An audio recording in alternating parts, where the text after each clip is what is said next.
I gotta reset the background real quick.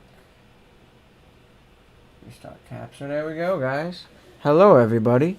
Welcome to a week ahead news show with me, Tommy. Sorry, with me, Liam, and my friend Tommy. It is our 21st episode, and it's July 28th.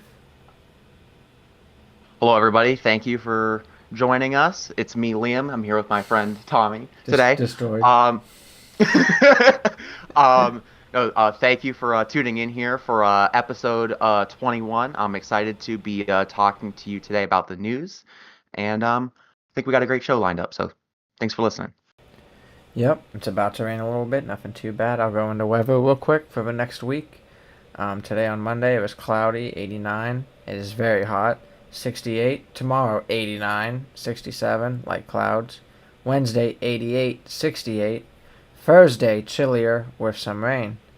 77, 61. Friday more chilly, thank God. 75, 56, light clouds. Saturday sun, 76, 55. Sunday light clouds, 79, 58. Monday back into 80s at 81, 61 next Monday. Tommy, we're going in stocks. Did you see Yeah, above us so as well? stocks today, Dow was down 64 points, Nasdaq was up 70 points, S&P 500 was up a little over 1 point. I suspect that has the positive indications in the stock market today. The Dow was only down a little bit. I suspect it's probably in reaction to the trade deal that has just been reached between the United States and the European Union as it comes to tariffs and imports and exports and stuff like that. So that wouldn't be surprised if that seemingly helped the stock market. Nice. Before we go into a funny topic, make sure you drop a like on YouTube. That really helps us with the YouTube algorithm and tells the YouTube robot to share our content to more people. We have our Facebook in the description. You can follow us on there and share all of our social media on there. That would be great. Our first funny topic is basically about the new South Park episode for the new season. I believe it was like season 27 or something crazy. It was about Trump. A lot of it was about Trump, and it was mocking Trump a lot. Between kind of like his face, they go back to the old animation style. It's not Mr. Garrison anymore, and it's kind of the old what they used to do with Saddam Hussein and the Canadians.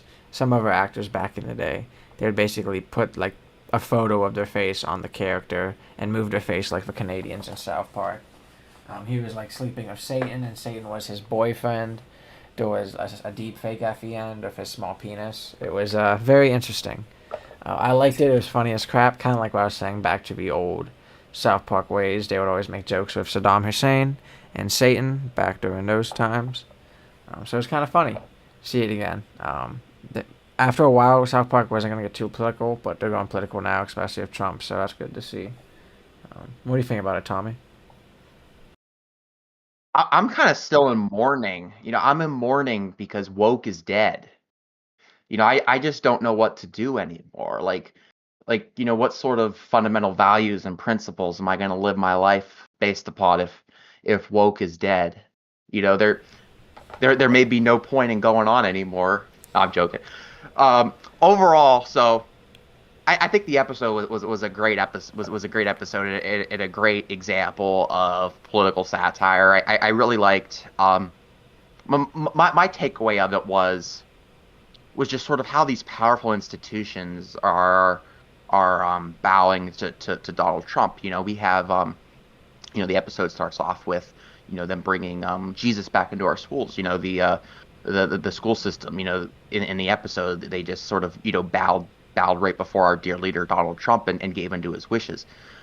We saw that in the episode when they did the skit on 60 Minutes, where like the reporters are like sweating, like they're sweating to talk negative about Donald Trump, and Jesus comes out of the, nowhere and says you can't talk, yeah, you know. Jesus comes out of nowhere and says you can't talk bad about Donald Trump. So He'll sue you, yeah. we're, we're we're seemingly in this era of where powerful people and powerful institutions, the media, the U.S. Congress, major universities are unwilling to stand up for what's right and are unwilling to question the antics of an authoritarian dictator, wannabe dictator. Um, and I think that episode really uh, captured that quite well.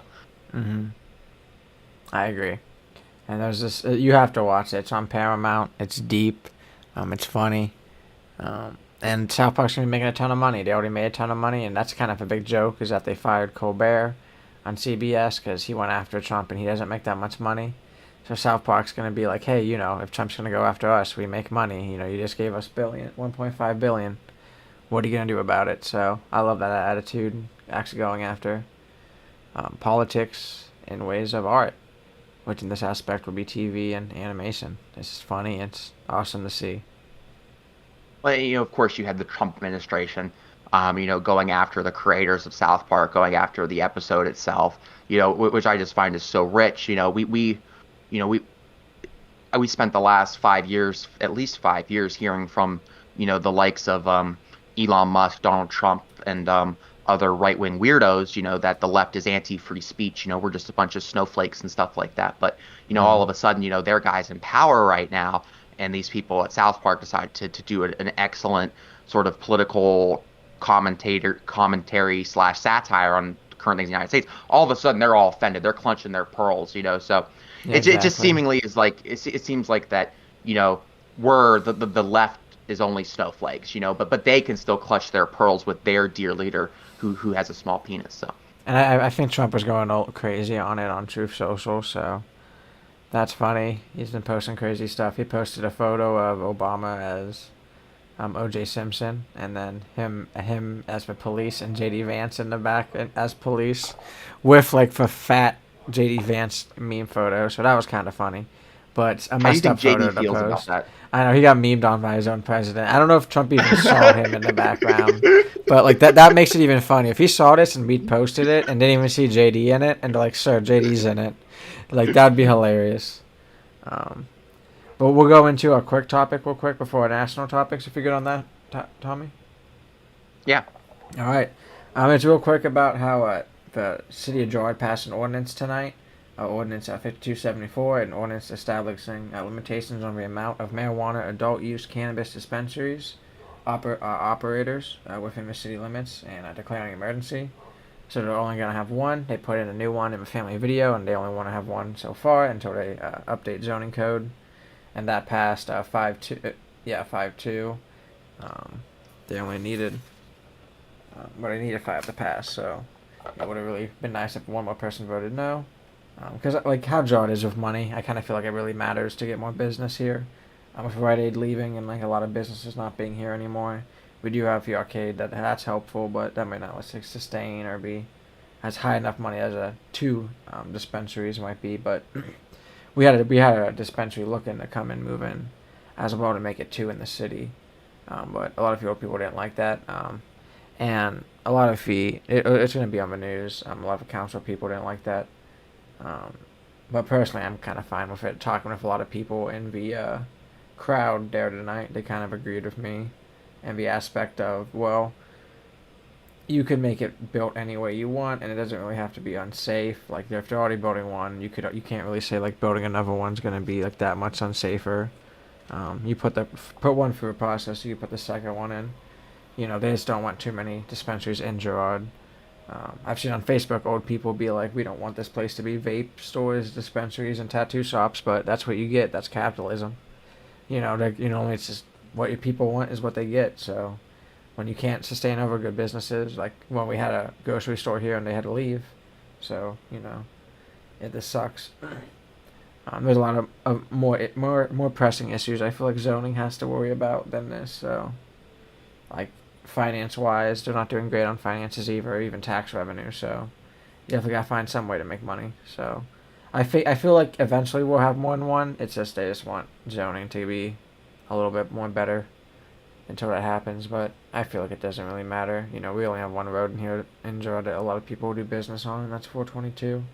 So we need to better up that road a little bit more, even Churchill or East Liberty. So a lot of the initiated statute that legalized recreational marijuana in Ohio that passed in 2023 and sales began this year, in the law that was approved by overwhelming majority of voters, I suspect probably overwhelming majority of voters in Girard as well. I don't know that, but I would bet money on that. yeah. I that agree too. law already provides for um, zoning like regulations. It says you can't open a dispensary within 1 mile of a school. Stuff like that. It provides for various common sense restrictions on these sorts of businesses. Hmm. Like personally, like from my personal perspective is, you know, um, I'm just sort of generally against any sort of ordinance or moratorium that would place restrictions on the amount of dispensaries in a municipality, with some exceptions. Maybe you would want to draw a line somewhere at like five, six, seven, eight. You know what I mean? Like, Yeah, depending on how big there's your city probably is, yeah. there probably is a line here, but certainly limiting it to one or even two. I think that serves no purpose other than A, denying the city tax revenue, and B, it sort of just creates like a pseudo monopoly, which I don't think just generally is a thing that we should encourage. So hopefully the city council and Gerard, they're able to, look at their zoning things and move very quickly on increasing the number of dispensaries. And I think that will be actually beneficial to the city. And I think a lot of this sort of uncertainty around this, because we've seen this issue in municipalities locally, in Warren, they had a similar debate. Niles had a similar debate. This is going around. A lot of it it stems from that a lot of older people just fundamentally don't understand marijuana use. Like they're okay with um, excessive alcohol consumption and stuff like that. But for some reason they just don't understand marijuana use, and for some reason they have some sort of negative preconceived notion that's not based in reality. And I think that's why we get policies like this that are actually harmful to the public good. True, yeah, because like two marijuana dispensaries ain't gonna hurt as much as like two Family Dollars or dollar store type of stores. Um, I think it's just and another business. You know what It's I mean? interesting. Like this was a basically to remove for veto because they already passed this as an ordinance, but then Yeah. for Mayor Zuppo vetoed it.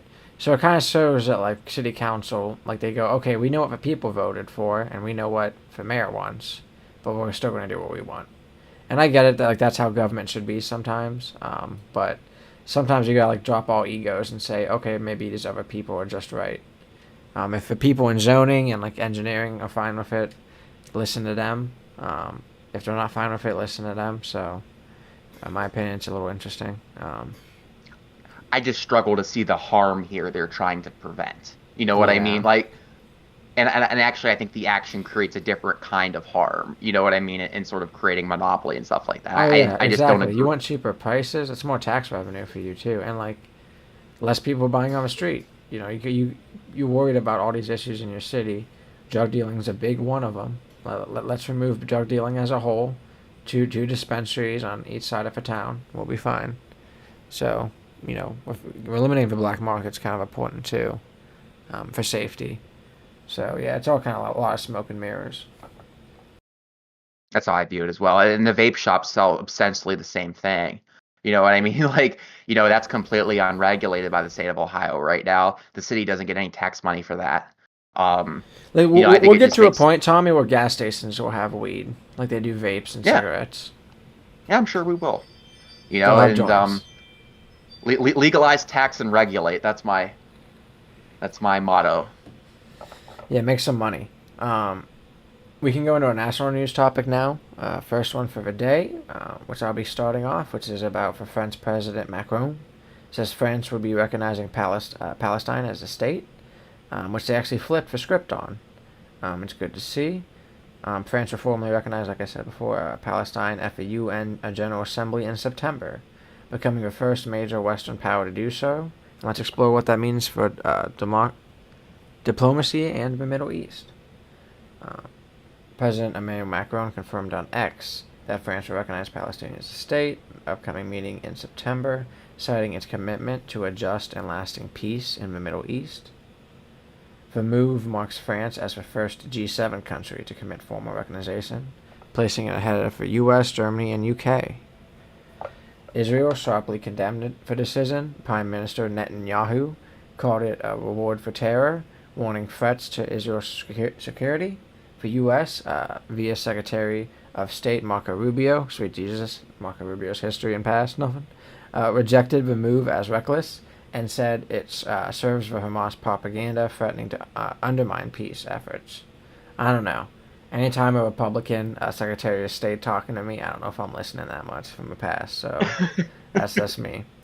In contrast, Palestinian leaders, Spain, Ireland, and Saudi Arabia welcomed the announcement, because I know Ireland did it a couple months ago, framing it as a bold step towards a two-state solution.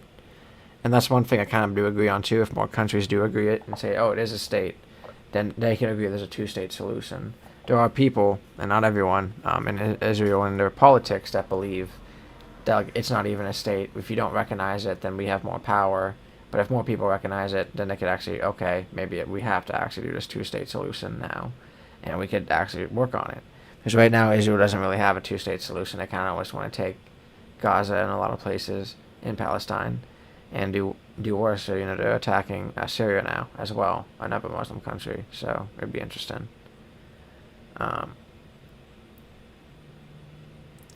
The move creates pressure on Western powers, like I said, including the UK and Germany, to follow France's lead, especially them EU boys, as we used to call them, the European Union, NA, North America greater than EU, I always say.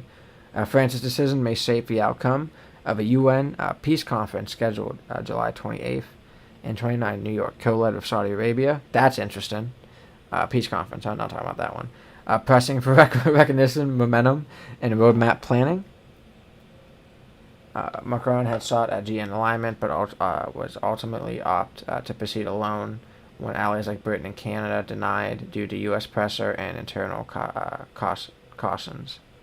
Domestic pressure in France amid political society housing Europe's largest Muslim and Jewish communities pushed Macron towards action despite anticipated backlash.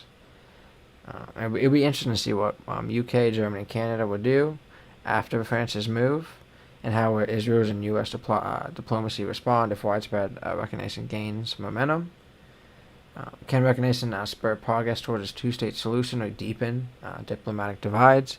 Like I said, for my opinion, I kind of think it's more progress, because if you're talking to someone and they're kind of like gaslighting themselves and in denial that they're even a state, if a lot of countries and big countries around you or your allies say it is a state, then it'll be good for us. What's your opinion on this one, Tommy?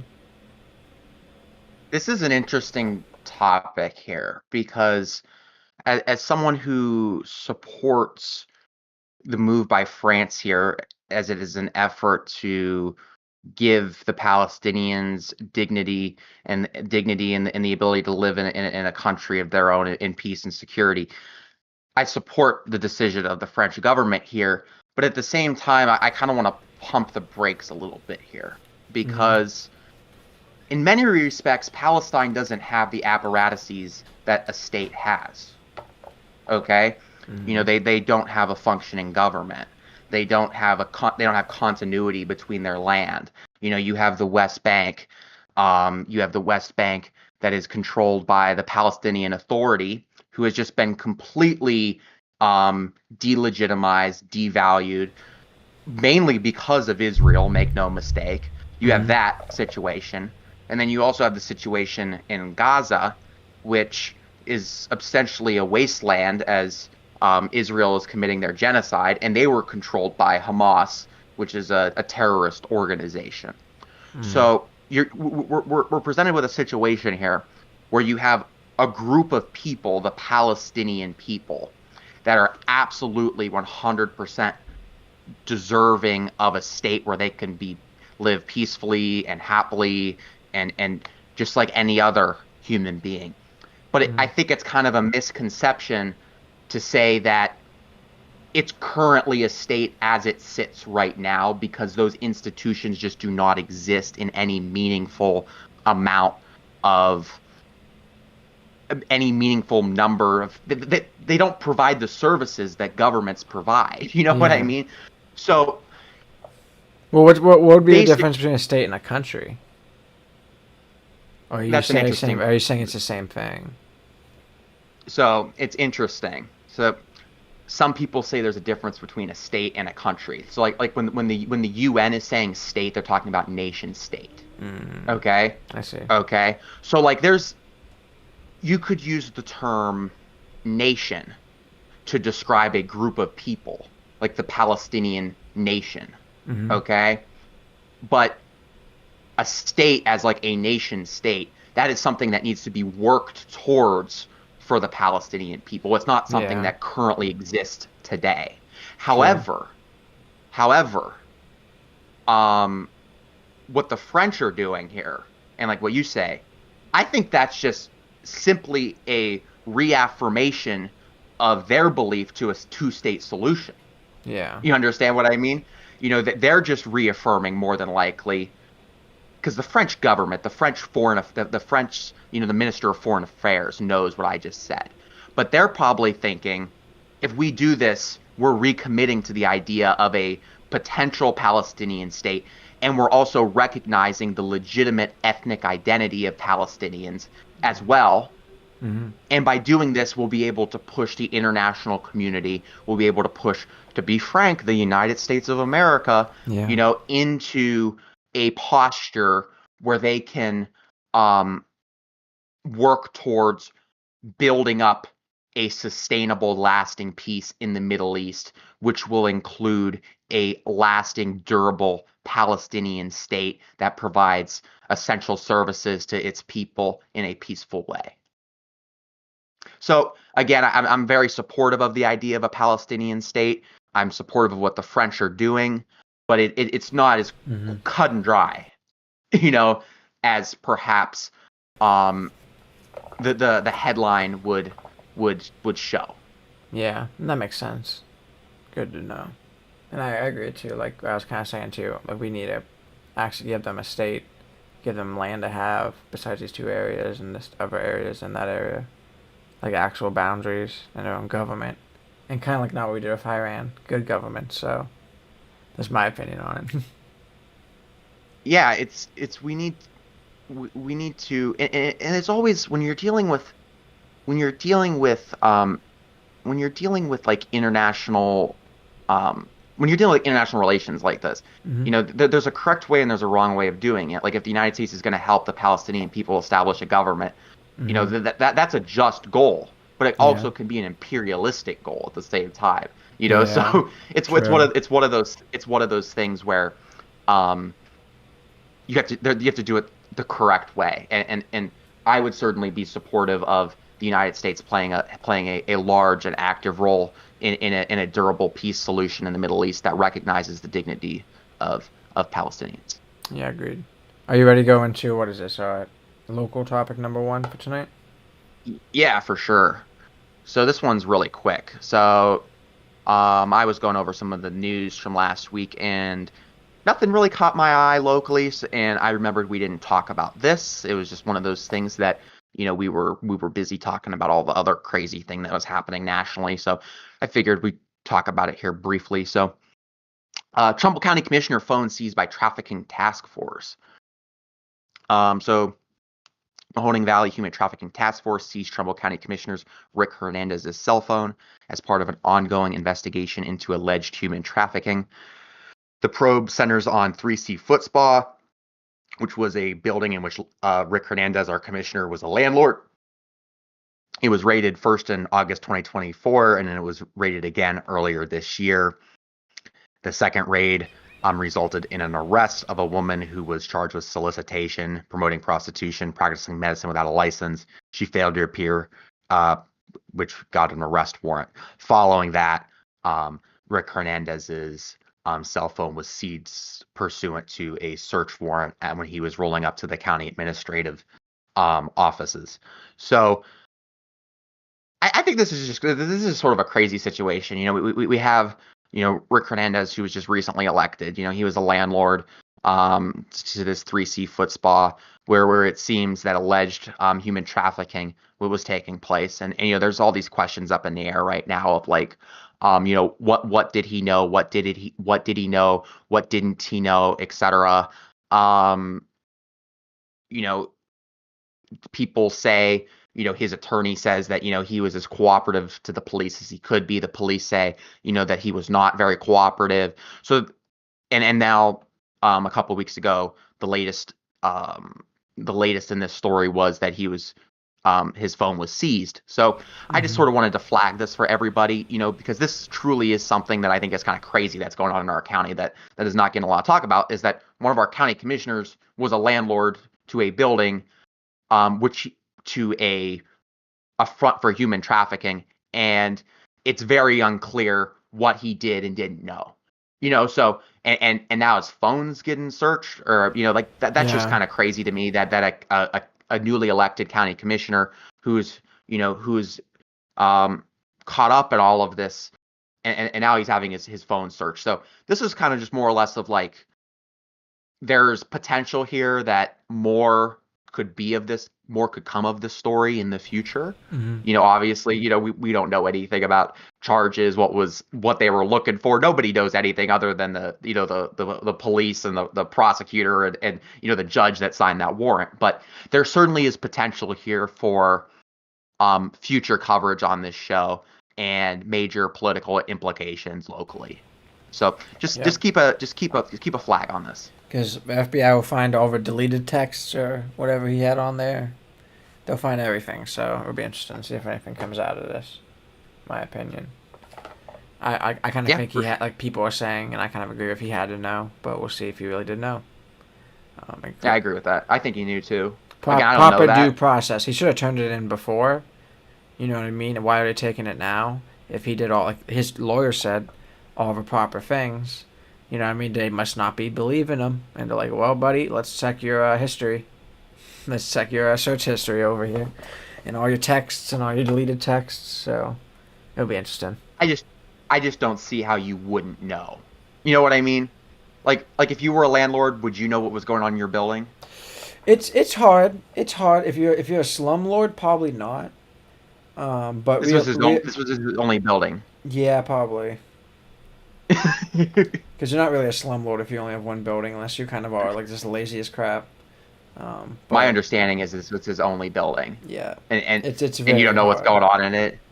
Yeah, it's very. I find it hard to do that. Moo's all over me like white on rice, bro. Look at her, she's so cute. She's so big. Look at this wiener dog. This like a obese wiener dog over here. They should get Moo in the Weenie 500 next year. She should, bro. Waste for weenies. She'll lose. She's fat. You want to go into a national news topic too? Yeah, so I'll move on. So this is really a tragic story. So this is just all bad. Trump signs an executive order to make it easier to remove homeless people from streets. Trump signed an executive order seeking to make it easier for states and cities to remove homeless encampments and move people into mental health or addiction treatment, including involuntary civil commitment for those deemed a risk to themselves or others. The order asserts increasing endemic vagrancy, disorderly behavior, sudden confrontations, and violent attacks. It shifts federal funding away from housing first and harm reduction programs to jurisdictions that favor bans on public camping, substance use, and loitering, and track homeless sex offenders. The federal order instructs federal agencies to prioritize grant funding for areas implementing these enforcement measures. It also defects the suicide hotline to defund harm reduction services, citing that they facilitate illegal drug use. The critics, National Homeless Law Center, National Alliance to End Homelessness, they warn that, you can't just force people to get help. Like there isn't any evidence that actually works. Okay. Yeah. So that's one thing, and then just abandoning this whole like housing first approach where you try to get homeless people in housing first before you try to deal with the underlying substance abuse issues. Like they worry, which I think very rightfully so, that that's just going to actually just make more people homeless. Mm-hmm. So the order built on a Supreme Court decision that came out last year that prohibits cities from criminalizing homelessness. They can constitutionally do that now, according to the U.S. Supreme Court. So this is just awful. This is just awful. So there's a couple things that's going on here. number one, let's talk about sort of the general mental health crisis that's going on. So if you go back early to the 1900s, up until about the 1950s, 1960s, the United States had a system of institutions, insane asylums, essentially. Okay? Mm-hmm. And what was going on in these insane asylums is terribly, terribly, terribly unethical by today's modern standards. Actually, in some insane asylums back in the day, they thought they were actually helping people. Okay? Yeah. But like with today's science and stuff, we know today that it's just they were torture facilities.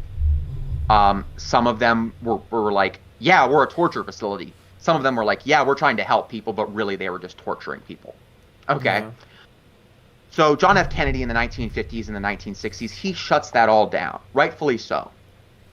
But Interesting. I mean, that Kennedy, system, that system was never actually replaced with something that was manageable. So we moved from an institutionalized country to we're going to treat as many people as possible outpatient. Okay, which is a good idea. The problem is we never actually provided adequate funding for these outpatient facilities. Wait lists are long. All things are long.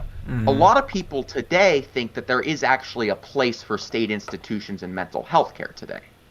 Okay, with today's modern science and stuff like that. Yeah. But make no mistake, what the president is doing right here is not actually a serious attempt to, conquer mental health or conquer addiction. What this is about essentially degrading people's humanity. These people that are in these camps, they have a lot of underlying mental health issues, and they lack the resources to get help, and largely, in many cases, through no fault of people's own, they end up homeless, addicted to drugs, etc. And what the president is, veterans, yeah, PTSD, mental health issues from serving, etc. And what they're trying to do is establish an approach that is cruel, and it's also just not going to work. It's cruel in the respect of, you're forcing people, you're rounding people up, and you're throwing them in prison for being homeless. That's cruel. I don't support that. It also is just not going to work. Okay, it's not going to work for a variety of reasons. You can't help people that don't want help. Number one, the experts agree on that. Two, the help just isn't there in the numbers needed to actually solve this problem. Yeah. And third, they're focusing on defunding services like harm reduction services, giving addicts safe needles, so they stop the spread of disease, giving people housing regardless of their addiction status. These are programs that have actually been proven statistically, and just there's evidence to show that these actually work. Like Portugal legalized all drugs and then enacted a system of harm reduction, and then they had great success in solving their drug problem there. So yeah, what we're seeing right now here is just cruel, and it's not going to work, and it's just absolutely disgusting, and it's going to lead to more people being put in jail for being homeless. And when people go to jail, all that does is teach them is how to be a criminal. Yep. People don't get rehabilitated anymore. I shouldn't say some people do. I'm sure that there's one person out there that got rehabilitated in prison. But as someone who had done a lot of reentry work, people don't get rehabilitated in prison. Okay? So you're just turning homeless people and addicts into criminals instead of helping them, and the cycle's just going to continue, and it's just inhumane and cruel. Yeah, That's my agreed. Like he's kind of like trying to take the New York approach where you just arrest all the homeless people, and that's better. But nah, now they're a tax burden, even worse than what they were before. Even if you give them nice housing and kind of like what Austin does and programs to get them back on their feet. So it's saying it's a civil rights issue. They have civil rights too. So this sucks to see as a whole. And it's just cruel, and this problem does need to be solved, but it has to be solved the correct way by actually investing in communities, by investing into programs that actually work, providing care for people, not criminalizing them and not dragging them off the streets. Agreed. And then we'll go into a local topic too, our last one for the night. I hope everyone's having a great show and enjoying. Make sure you drop a like if you are. And having a great Monday. Hope you great start rest of your week. It's basically about how Rally Public Media plans to survive these major budget cuts. We're spotlighting a critical issue in Northeast Ohio. Federal cuts have wiped out $1.1 billion from the federal broadcasting. Local stations, including PBS Western Reserve and the Summit FM, are scrambling to keep community programming alive. Bill signed in by President Trump clawed back, like I said, 1.1 from the Corporation for Public Broadcasting, or CPB, funding over the next 2 years. The cut eliminates 1.2 million from PBS Western Reserve's budget, representing 22% of the funding, necessitating a full budget revision mid-year, which really suck. A lot of these places, you can't really be that efficient if you have to cut all your budgets by half in middle of the year. Why it matters locally, like I said, PBS Western Reserve serves nearly 4.9 million viewers, stretching from Youngstown to Cleveland and Canton. It produces local news, educational shows, documentaries, and supports schools and community groups. The Summit FM in the Mahoning Valley lost $130,000, about 10% of its annual operating budget. Vital for music programs, instrument donation to schools and local events. There's some voices from the Valley. Natalie Pillsbury, good name, CEO of PBS Western Reserve, said these funds came after their 2026 budget was finalized, prompting urgent revisions to maintain services like outreach, documentaries, documentaries and public education programming. Tommy Bruno, a general manager for Summit, emphasized that around 45% of the station's contributions come from local listeners. There is fundraising underway to fill the gap. He warned that some stations may not be able to survive without community support, and how the economy is going kind of hard. The broader national crisis, across the U.S., Congress approved cuts to PBS and placing hundreds of rural and small public media stations at risk, particularly in Alaska, Colorado, and Texas, where stations rely on federal funding for 50% of their budgets. Native American radio stations are now around 59%. Tribal broadcasters serving about 1.5 million people face closure if supporting isn't restored, threatening the preservation of language and local emergency alerts as well for those communities. Budget adaptation for PBS Western Reserve is cutting dues and reallocating internal funds to cushion the blow. A community appeals for Summit FM is ramping up membership drives and local underwriting to make up for the lost revenue. Staff and service prioritization. Stations nationwide are weighing staff reductions and programming cuts if replacements can't be raised. This personally, with everything about PBS, cuts to Elmo, I don't think this is very good. We saw a NASCAR this week. The Grand Marshal at the Brickyard 400 was a Cookie Monster. So Sesame Street's still getting lit. They're trying to get out there in their outreach, make some money. So hopefully Cookie Monster was had a bucket with some, pay me some cookies, and got some money this weekend. Locally, everyone should and try to donate when you can to these two, like for FM Summit and PBS Western Reserve. I watched a lot of PBS Western Reserve stuff when I was younger. Now that I'm older, sometimes, not as rarely, it depends. What's your opinion on this one, Tommy? I got an easy one-sentence take for you. So PBS Public Radio, they provide educational content. They provide great news that's unbiased to their local communities. They're involved in their communities, and just cutting it is just incredibly fucking stupid. Like that's my take. Like it's just stupid. Like yeah. Like it shows that you're not helping the middle class. You're not helping the lower class. The only people I know that don't watch PBS are probably rich people. They probably watch special TV and this stuff all day. I don't even know. Don't watch TV all day. But some people get educated by the TV or some education. It's better than Cocomelon and that other brain rot on YouTube and on Netflix, in my opinion. Watching a lot of this stuff. Mr. Rogers was PBS back in the day. We've had some tremendous programs. I think Bob Ross was mostly he wasn't like fed like nationally broadcasted, but I think he was through a local PBS network. Um, so some of my favorite people growing up, we got to watch for PBS, especially with Elmo and all those characters too. Learning Count Chocula, everyone knows who them guys are. So just bad in my opinion. You really hurt in the middle class and the lower class that can't really pay for nannies and tutors and sometimes have to put their kids in front of TV just to cook dinner or relax. So that's not really fair. It's very anti-working man and the average American, in my opinion, to cut PBS and all this funding when it's so small. I agree. If we fund wars, we could fund local PBS programming. Just my opinion. It's 1.5 million. It's 1.5 million dollars to the federal government, and like Or the billion, FM right? radio Or is it station. actually million? It's so the cut estimates 1.1 1.2 billion. million. Yeah.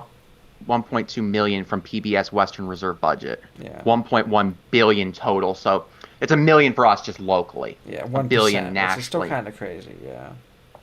Um, you know, and like the FM radio station, they're not getting their $130,000. They provide a valuable service to the public, and I grew up watching PBS. But even if you don't watch like public broadcasting, like you just got to ask yourself, like, is this something that we want our society to have? And I think the answer is overwhelmingly yes. Yeah. I'm incredibly proud that the local community has stepped up. They're donating to the local stations, becoming contributors, etc. Mm-hmm. And but ultimately, make no mistake why these actions are being taken. And that's because that the right wing, Donald Trump, they're fundamentally against education because an uneducated population is easier to control. Yep. Okay? If a Powell doctrine And said that is from what many they're- years ago. Yeah. Yep. An uneducated population is easier to control. That's what they're trying to do. That's why they're going after public education in the state. That's why they're pushing things like religious charter schools. That's why they're doing all these sorts of things. So you will more easily believe Donald Trump's bullshit on TV. And like So- it's they want ignorance and they understand that like with ignorance comes like these parents want control of their kids. So like they're pushing, homeschool your kid now. That's a very popular thing on the right. Like me, even being an Yeah. educated person, being an engineer, I wouldn't homeschool my kid. There were opportunities Yeah. that in school, me as an engineer, I couldn't teach myself. My dad couldn't teach. My family couldn't teach me. And I was debating people, and they're like, "Oh, you could have a robotics program at home." I'm like, you could maybe watch the YouTube videos and like maybe make $150 Lego robot, but like spending 10 grand on a robot every year just on a robot, not including like a CNC mill, a lathe, drill presses, all the things you need to build that. I'm like, you can't. Or shop, welding, if your kid wants to learn about welding or automotive. There's nothing. You would have to be a billionaire to be able to build TCTC for your kid and be like, you know what, you want to learn to work on cars, you can work on cars. You want to be a vet tech, learn to be a vet tech. Like, there's certain things that, like, yeah, it is nice to learn more at home too. And they always go like, oh, the schools are so bad. And we have so many instances of like homeschooling being bad that they just want people to be uneducated. They want the uneducated to teach the uneducated their kids and them never to go out of that pocket. And it's just sad. Like, every person should be pretty well rounded in a modern day society to me, just because of all the technology we have and all of the great things we have that make our daily lives easier. Back in the day, it made sense if you just trapped and came home and, cooked dinner and your wife cooked dinner and you just provided for your family, built stuff. But now it's like you need to do that and much more. So, just interesting to me. I think, like, I agree with you. There's probably limited instances where homeschooling is acceptable, extreme bullying, stuff like that. But I agree with you in like 99.59% of situations. I think just generally speaking, I think kids need to get out there. They need that social interaction in school. I had a terrible public school experience, and I'm still saying this. You know what I mean? Like, and like imagine if your family's not well. Like if you have bad parents and they're homeschooling you, like that's not a good experience. Like sometimes for those kids, like school's an escape. So I don't know. We need to see what they're talking about, yeah. I often question the motives of parents that homeschool their kids. I'll leave it at that. Yeah, like I said, it's probably a control thing. You know, some people have control; they think they're smart just because they have kids. And, like I get it, like Or they're education matters, but like to me, like, and this is just like a hot take that like having kids is the simplest thing we're put on this world to do. It's a easy one of the easier things to do too. It's not like we're killing animals for food. We're banging. So like a lot of times like you can't use that as an educational standpoint. Oh well, I had a kid, so I know what's best for it. That's a control issue, and like that might be a bigger, broader issue with America. But we definitely have to keep our kids educated, and out of like certain I, echo chambers as well. Yeah, and I think public school plays an important part of that. It increases, it exposes people to, different perspectives, but also different people, like different people, not everyone, looks like us, Yeah, like, diversity is you get to important. experience I kind of is always in say person that. in Yeah, that public school environment, learning different perspectives. I think it's incredibly important, and I think that it's something that you should probably send your kids to public schools unless it's a very weird situation. hmm yeah, I agree. Because like even like I'm t- I love people, but I don't like a lot of people either. But like I would much rather like be in a township close to a populated city than like be 2 hours away from a populated city. yeah, Because like that's just horrible to me. Like you need diversity in your life. You need to be seeing these people every day in your life, interacting with them. It just exactly. broadens your horizon so much. So a little bit different than the No, main topic, but kind of goes with it too.